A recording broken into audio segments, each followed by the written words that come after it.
아시안게임 결승에서 영원한 숙적 일본을 2대1로 꺾고 대망의 금메달을 획득한 한국. 스라림 패배 속 한일전에 대한 일본 반응은 어땠는지 지금부터 살펴보시죠. 일본도 열심히 노력했음. 다만 한국은 병역 면제를 위해 열심히 뛰었지.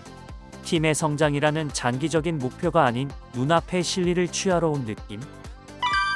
근데 아시안게임에서 장기적인 목표를 추구하는 팀이 있나요 하? 그런 필사적인 나라와의 대결은 일본 젊은 선수들에게 큰 힘이 되었을 거야. 우승한 한국 대표팀에게는 축하의 말을 건네고 싶다. 근데 솔직히 차이는 있었음. 젊은 세대의 국제 경험을 쌓으려는 일본과 우승을 위해 멤버 구성에 힘준 한국의 차이. 하지만 지금 이 차이에서 레벨업하지 못하면 예전의 일본 수준으로 돌아갈 뿐이야. 몇 년 후에 그들이 대표팀을 이끌 때 이 패배가 분명 약이 되었으면 좋겠다. 한국 대표팀 다시 한번 축하해. 일본인들은 병역에 대해 잘 모름. 여러 가지로 무언가를 하고 싶은 20대의 2년을 통째로 바치는 일이니까. 실제로 왕따도 엄청 일어나고 있다고 들었어.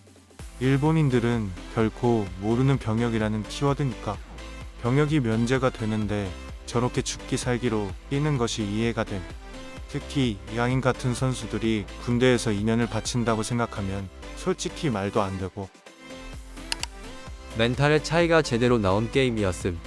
일본은 솔직히 대학 수준이었고 한국에게 주눅들다 보니 압박도 제대로 못하는 느낌. 수비수가 볼을 잡고 있어도 전방에서 볼을 잡으러 오는 움직임도 없었고 파리올림픽을 정조준하고 있다는 건 알겠는데 결승 경기는 조금 불만족스러웠음. 하지만 은메달은 축하. 지는 건 어쩔 수 없는데 전반적으로 피지컬이나 멘탈이 딸렸음. 왜 이렇게 위축되고 소극적인 플레이가 많았는지 모르겠네. PK를 주는 게 두려워서 공간을 많이 주게 되고 한국에서 그 틈을 잘 파고든 느낌. 그리고 한국의 전방 압박과 일본 미드진의 움직임 부족으로 인해서 뒷선의 볼 배급이 원활하지 못했음. 한국은 볼 움직임이 매우 빠르고 정교했어. 한국은 전혀 위험한 플레이 없이 경기를 했음. 이건 놀라운 일이야. 제대로 더럽게 하려면 더럽게 할 수도 있었는데. 병역 면제. 그냥 한국이 더 열심히 한 게 팩트 아닌가. 일본이 학점 면제라도 해주면 더 열심히 뛸까. 일본에서 얼굴을 덮고 온 선수가 있다고. 그런 선수가 있었음. 사실 엄밀히 보면 국가대표랑 월드컵이 목표인 선수들이고 미래는 창창하니까 되었음. 아시안게임 고생했다. 멤버 문제도 문제인데 수비에서 저렇게 실수하는데 어떻게 이겨. 전방에서의 움직임도 부족하고 패스가 어려울 순 있지만 너무 성의 없이 패스한. 이것이 충분한 결과가 맞나 싶긴 하다. 국가대표팀을 기대할 수밖에.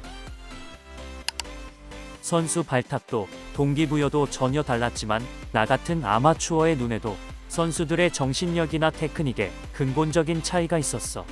특히 전반은 일본이 볼을 탈취해도 앞으로 아무도 볼을 받으려 움직이지 않았음. 후반에는 열심히 움직이려고는 했지만 카운터 어택을 당했을 때 선수들의 클래스 차이로 인해 밀려버림. 이 정도면 올림픽 대표팀에 뽑힐 만한 선수가 있을까 싶을 정도였음. 선수의 퀄리티와 정신력 모두 한국보다 못했음. 감독의 전술 문제, 이전의 선수들도 자신감 있게 싸우려는 모습조차 없었던 것 같다. 단순히 패배 이상의 격차가 느껴진 경기였음. 적어도 아시아 대회 아닌가? 멤버를 봐도 이렇게 나가면 뒤처질 것이 뻔했는데 일본 축구협회에 의문을 제기할 수밖에 없는 듯. 선수도 쉽게 공을 뺏기고 무엇보다도 필사적인 의지가 없었음. 이렇게 일본을 대표한다면 포기할 수밖에 없지. 감독도 감독인 게 전술짓이 제대로 한 건 맞나 싶더라. 일본이 요즘 패스 축구로 유명한데 패스는 무슨 하나도 안 보인 듯. 경험 쌓기 목적이었다면 좋은 거 아니야? 우승할 생각은 없었던 것 같음. 결승은 한 1부 리그와 4부 리그의 경기라고 했을 정도로 수준 차이가 꽤 났어. 10번 붙으면 한 번 이길 정도? 싸우는 자세가 보이지 않았던 건 좀 아쉬웠어. 변명은 그만두고 승패를 인정해. 뭔가 일본 선수들이 한국을 무서워하는 느낌. 동점 이후에는 더 이상 경기를 보진 않았는데 경기력도 별로였음.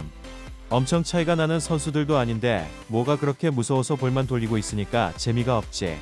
조금 실망스러운 경기였음. 최근 일본 경기 중에서도 조금 보기 드문 지루하고 실망스러운 경기 아니었냐?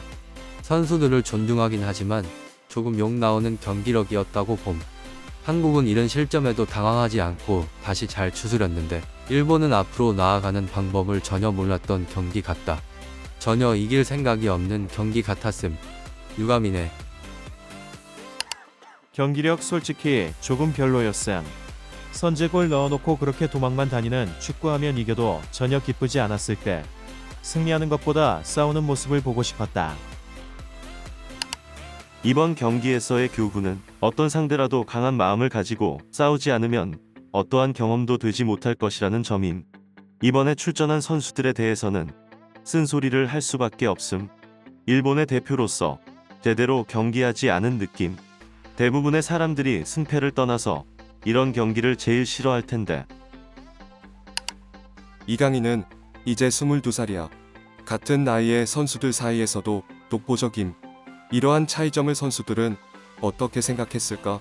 군대가 해결되는 것만으로도 한국 선수들이 해외로 나가기 쉬울 거고 일본의 해외파 우위도 점점 없어질 텐데 이번에 득점한 선수는 바이에른 미넨 출신이고 캡틴은 바르셀로나 출신이야. 우리가 침체 한국의 부활에 도움을 준 거 아닐까? 내용이 내용이었던 만큼 조금은 실망스러운 패전이었어. 이 멤버가 일본 주력이 아니더라도 올림픽을 목표로 하는 선수들일 텐데 아무리 병역 버프가 있는 한국이라도 해도 아무것도 못하고 지는 느낌. 전반에 그렇게 라인을 내려서 전원 수비를 했음에도 특별히 가능성을 보여주지는 못한 것 같네. 승부는 승부지. 다른 목적을 넣은 건 일본이니까 무슨 말을 하더라도 변명거리는 되지 않아. 이 멤버를 선택한 결과는 향후 일본이 마주하겠지. 의미가 있었길 바란다. 결승전은 분명 실력 차이가 있었음. 근데 시합 직후에 전진하려는 그런 느낌을 가지고 열심히 했으면 좋았을 텐데 한국의 엄청난 압박에 허리가 접혀버려서 전반부터 수비 일색이 되어버리고 말았음. 어쨌든 축구라는 경기에서 우승한 한국 선수들에게 박수를 보낸다. 물론 최선을 다한 일본 선수들에게도 경기는 언젠간 다시 돌아오는 거니까 다음엔 일본이 이길 거야. 이상 해외 반응 보고서였습니다. 영상을 재미있게 보셨다면 좋아요와 구독 부탁드립니다.